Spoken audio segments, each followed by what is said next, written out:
भगवान ने उपासना को परिपक्व करने के लिए बताया। पवित्र भूमि में पवित्र आसन में बैठ करके, आसन समान होना चाहिए, मेरुदंड सीधी होनी चाहिए, शरीर चंचलता रहित होना चाहिए। फिर आप चाहे नाम ध्यान में हो या रूप ध्यान में हो या मानसिक सेवा में हो, तब पहले शरीर को स्थित करो, मन को एकाग्र करो और पवित्र स्थान में बैठ करके, न ऊंचा न नीचा, सम होना चाहिए। आगे प्रभु कह रहे, तत्रैकाग्रम मनः कृत्वा यत चित्तेन्द्रिय क्रिया उपविश्यासने युञ्ज्याद्योग मात्म विशुद्धये। आसन पर उपासक बैठकर चित्त और इंद्रियों को क्रियाओं से रहित करे, मन को एकाग्र करे और अंतःकरण हमारा पवित्र हो रहा है ऐसा चिंतन करते हुए, जो आपको नाम मिला है, मंत्र मिला है, रूप मिला है, उसमें तन्मय होने की चेष्टा कीजिए। प्रारंभ में ऐसा ही हर उपासक करता है। आगे चलकर ये तन्मयता उठते बैठते, चलते फिरते, खाते पीते, क्रियारत या निष्क्रिय, सब अवस्थाओं में अपने आराध्य देव के ध्यान में ही मगन रहता है।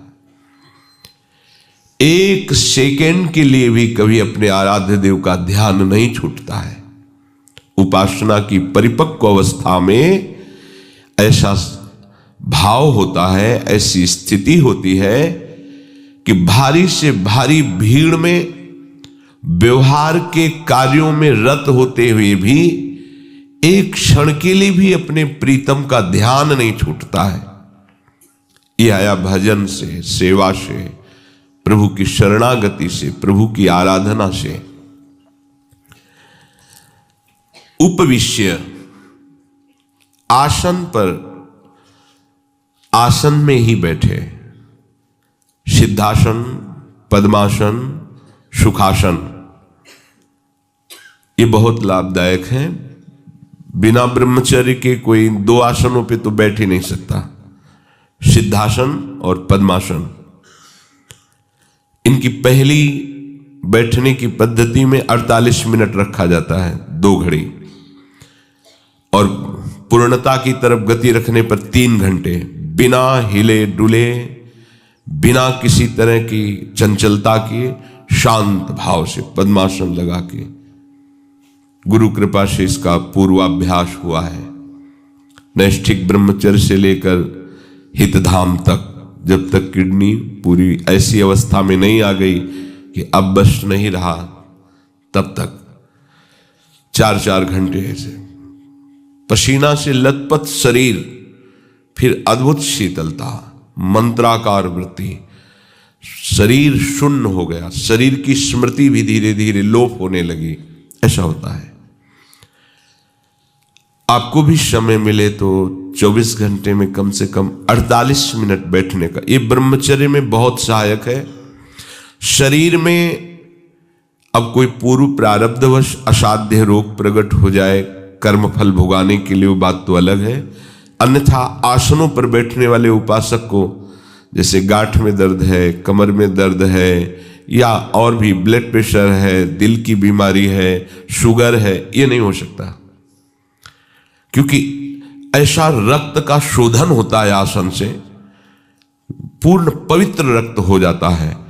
जो आसनों पर बैठता है वो ज्यादा पा भी नहीं सकता भोजन, उचित आहार करेगा, उसको नींद भी उचित ही आएगी, क्योंकि इतनी ऊर्जा शक्ति पैदा हो जाती है कि वो उसे लेटने नहीं देती।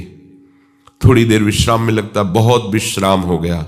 ये आसनों का प्रभाव होता है, देखा है इस आसन के प्रभाव को। और सिद्धासन तो पद्मासन से भी श्रेष्ठ है। इस सिद्धासन पर वही बैठ सकता है जो ब्रह्मचारी, पहचान नहीं, बैठ ही नहीं सकता। एड़ी, गुदादार और मूत्रेंद्री के बीच के स्थान में होती है बाएं पैर की एड़ी, और दाहिने पैर की पूरी पोजीशन ऊपर मूत्रेंदी के ही होती है, पूरा मेरुदंड सीधा, गर्दन सीधी, हाथ ऐसे रखे हुए, रख दिया 3 घंटे हिलना ही नहीं। पूरा शरीर 40 मिनट के बाद भीषण दर्द होता है, जिसका अभ्यास परिपक्व नहीं हो। वो दर्द केवल भगवद आश्रित और ब्रह्मचारी सह सकता है, दूसरा नहीं। आप करके देख लो, पद्मासन करके 48 मिनट घड़ी के देखे हुए, अगर आप ठीक संयम से हैं तो आप सह जाएंगे, अन्यथा नहीं। ये आसन हर जवान साधक को आवश्यक है, चाहे प्रेम मार्ग के हो। परमानंद दास जी आश्रम में ही बैठे समाधिस्थ थे। श्रीपाद प्रबोधानंद जी ने जब विश्राम घाट से दर्शन किया, यमुना जी के पावन पुलिन पर बैठे हुए शांत एकांत आसन पर बैठे हुए सदगुरुदेव भगवान को भी देखा है। अगर आप कुछ क्षण आसन पर बैठे हैं तो आपको खुद आनंद की अनुभूति होगी। पर आसन पे वही बैठ सकता है जो संयमी है, ध्यान रखना। अगर ब्रह्मचर्य आप क्षय करते हैं और आसनों पर बैठ गए तो बीमार होना शुरू हो जाएंगे। ये साधारण आसन नहीं, ये यौगिक आसन है, उनके लिए है जो एकदम भगवत मार्ग में लक्ष्य भेद करने के लिए कमर कस ली है। ये विषयी पुरुषों की सामर्थ्य नहीं है। ऐसा प्राणवायु का शोधन अपने आप हो जाता है शांत, तो प्राणवायु धीरे धीरे शमन होने लगती है। अधिक से अधिक मंत्र श्वास खींचते हुए, श्वास छोड़ते हुए, ये बहुत आनंद का विषय है। तुम्हें कैसे बताएं? अभी तो विषय आनंद से तुम छूटे नहीं ना, इसलिए भगवतानंद का आपको अनुभव नहीं है। भोगी पुरुष वैराग्य में क्या आनंद क्या जान पाएगा? वैराग्य में जो आनंद चक्रवर्ती सम्राट को भी नहीं है। फिर अनुराग की तो बात ही जाने दो।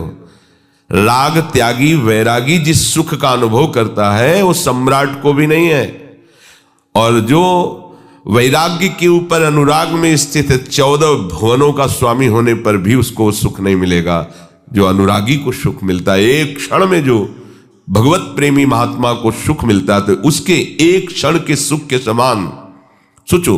ऐसे ही महापुरुष के लिए गोस्वामी जी ने लिखा है, तात स्वर्ग अपवर्ग सुख धरी तुलाए कंग, तूल न ताहे सकल मिल जो सुख लव सत्संग। लव मात्र के समय में यदि ऐसे भगवत प्रेमी महात्मा का संग मिल जाए तो उसके सामने स्वर्ग और मोक्ष क्या, फिर उस महात्मा को कितना सुख होगा अभी आप अनुमान भी नहीं लगा सकते, क्योंकि विषयानंद ही आपका लक्ष्य है। जिस समय भगवदानंद होगा तो उसकी पहचान है, ब्रह्मादिक के भोग शब विषम लागत ताही, नारायण ब्रज चंद की लगन लगी है जाई। जिसको भगवत प्राप्ति की लगन लग जाती है तो ब्रह्मा आदि के भोग भी उसे विषवत लगने लगते हैं। अगर आप ऐसा नहीं बैठ पाते तो एक सुखासन है, पलथी मार के जिसे कहते हैं, ये तो सब कोई बैठ सकता है। पर सावधानी भगवान इसमें कह रहे हैं कि आसन में बैठने पर हिलना डुलना चेष्टाएं करना ये फिर नहीं होना। एकाग्रता के लिए इसकी आवश्यकता है। मान लो कहीं खुजली हो रही तो चुपचाप शांत रहो, वहां से मन हटाओ। ये त्वगेंद्री का विषय है, त्वगेंद्री का विषय है। आपको घसीटेगा, यहां खुजला रहा है, यहां खुजला रहा है, शांत एकदम बैठो। वो खुजलाहट हो रही बस शांत, हिलना नहीं, शांत। इससे आपका मन शासन में आ जाएगा, इससे इंद्रियां आपके शासन में आ जाएंगी। अभी आप इंद्रिय और मन के शासन में हैं। आसन में बैठे सुखासन में यदि जीवन संयम में नहीं रहा तो ये जो कफ बात पित्त है, यही तीनों शरीर के प्रधान क्षेत्र है। आयुर्वेद में इन्हीं तीनों का उपचार, बड़े बड़े रोग इसी से होते हैं। और कफ बात पित्त तीनों का संयमन हो जाता है आसन में बैठने वाले का। ये बता रहे तीनों काल गंगा जी का स्नान होता था, प्रातः और फिर 9 बजे और फिर शाम के 4 बजे, और जटाओं सहित होता था। कभी स्वेटर नहीं, कभी कंबल नहीं, लेकिन कभी जुकाम नहीं हुआ, कभी बुखार नहीं आया मुझे 10वें वर्ष। भोजन की भी पता नहीं मिलेगा कि नहीं, ऐसा चाय आदि तो पूछो ही मत ही कि भाई बाल भोग हो रहा है, शयन भोग हो रहा है, नहीं। कभी 2-2 दिन बाद कभी कुछ मिल गया, ऐसा कभी ऐसा नहीं महसूस कि कमजोर हो रहा हूं, कभी ऐसा नहीं लगा कि मैं थकित हो रहा हूं, उत्साही। उसका कारण आसनों पे बैठना, निरंतर मंत्राकार वृत्ति करना। तो ये सब कुछ समझ में ही नहीं आता था कि ये कोई कमजोरी, प्राण पुष्ट होते हैं, बलवान होते हैं, भागवती की ऊर्जा शक्ति बढ़ती है। साधु दबी हुई आग होता है, जैसे ऊपर से राख से ढकी हुई आग हो, उसे खिलवाड़ मत समझो। अगर ऊपर की राख हट जाए तो भस्म कर दे। तो इसीलिए तो जब गृहस्थ जन, संसारिक जन उनके समीप जाते हैं तो उनके पाप भस्म होते हैं। उनके दर्शन से, उनके संभाषण से, उनकी आज्ञा के पालन करने की वृत्ति यदि आ जाए तो भगवत प्राप्ति कोई बड़ी बात नहीं है, क्योंकि उनके सानिध्य से तुम्हारे कर्म तुम्हें बाधा नहीं पहुंचा पाएंगे। वो स्वयं ऐसा स्वयं प्रकाश जागृत हो जाता है, कुछ प्रकाश में तुम्हारे अशुभ कर्म भस्म हो जाते हैं। दरस परस अघनाश, बास निज संग करो दिन। जहां हमारे हृदय में भगवत प्राप्ति की लालसा जागृत हो तो जान लेना किसी भगवत प्रेमी महात्मा का वचन आकर के आपके हृदय के अशुभों का नाश कर दिया है। तभी ये बात आती है, मुझे भगवत प्राप्ति करनी है। निश्चित समझो। आसन में कुछ समय बैठने का तो सबको अभ्यास करना चाहिए, इससे बहुत जल्दी निरोग हो गए। असाध्य रोग आना, असाध्य रोग से ग्रसित होना एक अलग बात है। ऋतु परिवर्तन से रोग आना कभी कभी ठीक, ऐसा हो सकता है, लेकिन परेशान होना, दुखी होना, दिनचर्या छूट जाना, भजन ना होना, ये लक्षण है शरीर पोषी के। जो शरीर रागी है, केवल शरीर सुख के लिए, चाहे वो वैराग्य में चाहे गृहस्थ में, केवल शरीर सुख के लिए जी रहा है। नहीं, ऐसा कभी नहीं होता। तुम्हें कैसे होता है? 102 में परिक्रमा भी की है, परिक्रमा नहीं रुकी। जब चेक किया करके लौट करके मुरारी ने की क्या, तो 102 बुखार, कोई नहीं, इससे क्या फर्क पड़ता है? रोज कष्ट में ही है, जुखाम ये वो सब। अपनी दिनचर्या ठीक 1:30 बजे उठना, इसके साथ व्यवहार प्रेम का नहीं करना, प्रियालाल के साथ प्रेम का व्यवहार करना है।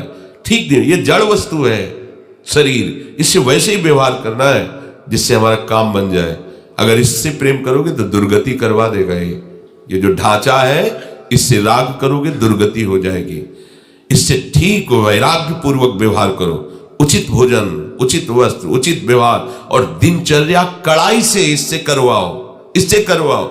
हम नहीं उठ पाएंगे 4 बजे, तो अब आपने सब बिगाड़ दिया, परमार्थ का सिद्धांत ही बिगाड़ दिया। हम नहीं उठ पाएंगे मतलब आप शरीर को बोल रहे हो मैं लेकर के, अब क्या परमार्थ के पथिक हो? शरीर को 4 बजे उठाना है, हाँ उठाना है। प्रत्येक साधु महात्माओं के जीवन चरित्र को देखो, अपनी दिनचर्या को भगवान के कहने पर भी नहीं छोड़ा।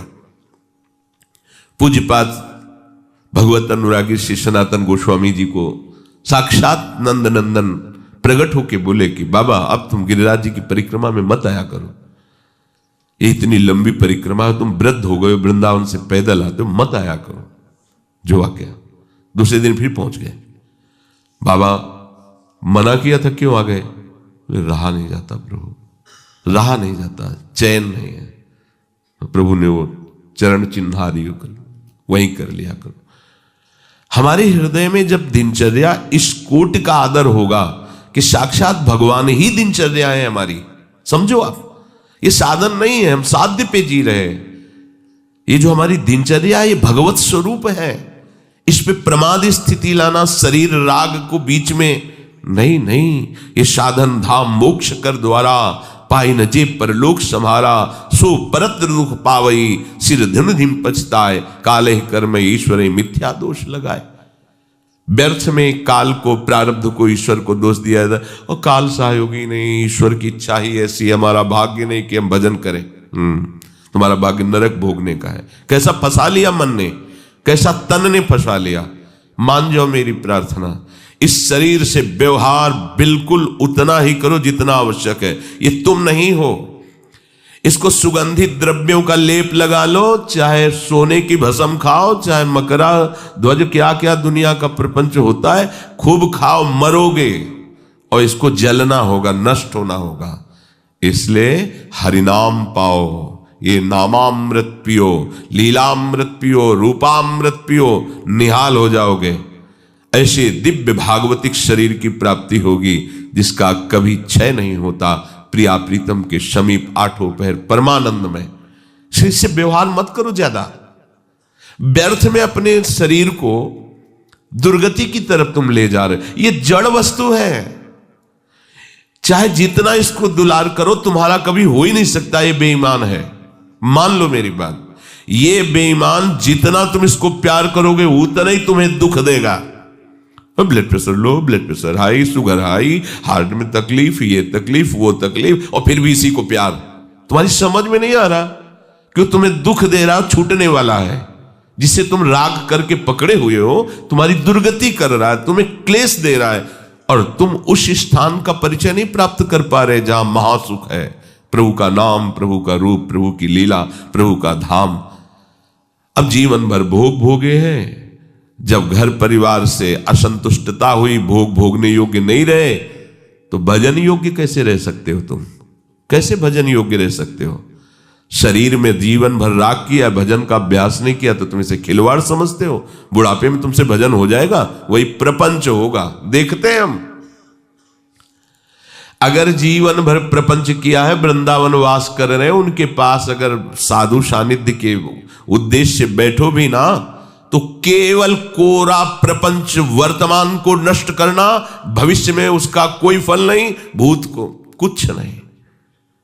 ना वो भूत को मिटा पाएगा, ना भविष्य को बना पाएगा, वो वर्तमान नष्ट हो रहा है। हम देख रहे हैं ना, बूढ़े हैं, 82 वर्ष के हैं, कोई भगवत चर्चा की स्फुरना नहीं, वही संसार प्रपंच।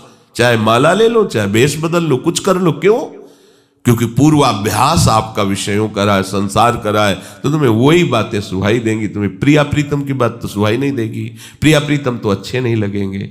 इसलिए इससे व्यवहार केवल शास्त्र सम्मत करो, वही विवेकवान साधक है जो शरीर के साथ व्यवहार शास्त्र सम्मत करता है। अगर शास्त्र सम्मत व्यवहार करोगे तो इसी जन्म में भगवत प्राप्ति हो जाएगी। दुखों से निवृत्ति का एकमात्र उपाय शरीर राग का त्याग, प्रभु के चरणों का आश्रय। अगर आप नहीं समझो तो फिर आप अपनी जानो।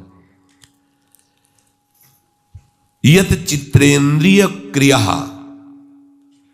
जब आप भजन के लिए बैठो तो इंद्रियों को अन्य क्रियाओं में न जाने दो। वो करना था वो करेंगे, फिर ऐसा है भजन हो जाए, फिर इसके बाद उठ करके ऐसा, रोको इसको। वर्तमान में तू समय नष्ट कर रहा है, आगे जो तुझे करने के लिए सेवा दी जाएगी वो मिलेगी। अभी तुझे बैठकर चिंतन करना नाम का, रूप का, लीला का, ये व्यर्थ का चिंतन क्यों कर? डांटो अपने मन को, इंद्रियों को डांटो, उसी समय सारा काम है। देख लो ना, बैठ के देखो ना आप, उसी समय सारा प्रपंच निवारण करने के लिए वो बैठ जाएगा मन। ऐसा करना, वैसा करना, कई मिनट रह गए, पूरा हो जाए, फिर चले अमुक कार्य। क्या है ये? डांटो उसको। हमने वर्तमान में तुम्हें नाम जप के लिए बैठाला है, तुम्हें नाम जप करना होगा। आगे क्या करना हो हम बताएंगे आपको। चुपचाप नाम जप कर, डांटो उसको, ये तुम्हारे शासन में आ जाएगा। आप अपने स्वरूप को भूल गए हैं, आपके ही शासन से ये समेटेंगे, आपके ही सामर्थ्य से ये सामर्थ्यवान है, आपके ही चैतन्य प्रकाश से ये प्रकाशित हैं, आप इनसे नहीं हैं। सब कर परम प्रकाशक जोई, आपका वो स्वरूप है जो इंद्रियों को, मन को, अंतःकरण को, बुद्धि को, स्वभाव को, सबको पावर दे रहा है। आपके ही पावर से वो आपको भ्रम में डालकर नष्ट कर रहे हैं। इस भ्रम को मिटाओ। जास कृपा सब भ्रम मिट जाई, गिरजा सोई कृपालु रघुराई। बहुत बड़ा है भ्रम बैठ गया है। शरीर, मन, इंद्रियां, इन पर उपासक का अधिकार होता है, वही उपासक कहा जाता है। शरीर, मन, इंद्रियां जिस पर अपना अधिकार रखती हैं उसे विषयी और संसारी कहते हैं। शरीर, मन और इंद्रियों पर जो अधिकार रखता है उसे साधक कहते हैं। शरीर, मन, इंद्रियां जो भगवदाकार को प्राप्त हो जाती है उसे सिद्ध कहते हैं।